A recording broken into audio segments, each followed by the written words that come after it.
अस्सलामुअलैकुम, मैं हूँ अहसन ख़ान। आप देख रहे हैं हमारा YouTube channel HK Landa explore. नया स्टॉक आया है, स्टॉक है बच्चा गरम स्वेटर का बंडल है। बड़ा बेहतरीन माल होता है। 45 kg का बंडल है। नोबल पेक्स कंपनी का माल है।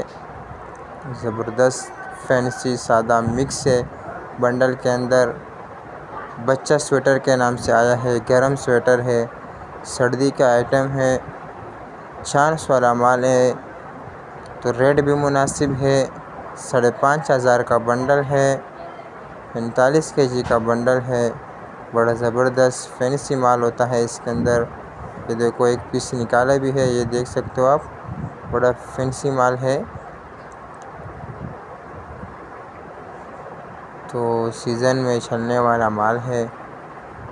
सीज़न में इसका रेट इससे डबल आपको मिलेगा कि सीज़न में इसका रेट ज़्यादा होता है।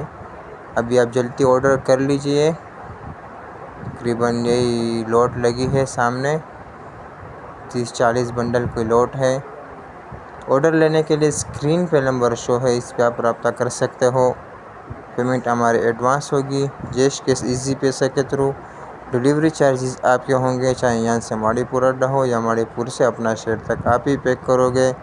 हमारा चैनल को लाइक भी करें, फॉलो भी करें, ताकि नेक्स्ट वीडियो आपको आसानी से आ सके। अल्लाह हाफ़िज़।